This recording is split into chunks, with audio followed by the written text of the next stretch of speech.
Today we'll talk about how can you delete accounts on your pickup. We're going to figure out the solution or know how you can do that on your app. So you just follow these ways, then it's going to work with you.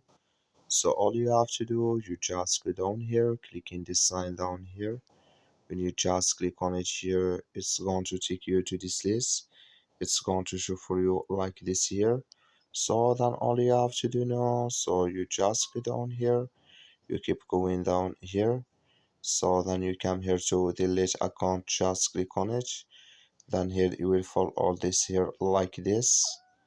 So you will follow all this list here, so then you click here on delete my account and it's going to delete with you. That's all you have to do. I wish you a great. That's all. Thank you for watching. Don't forget to support us by liking, subscribe. Just follow these ways, then it's going to work with you.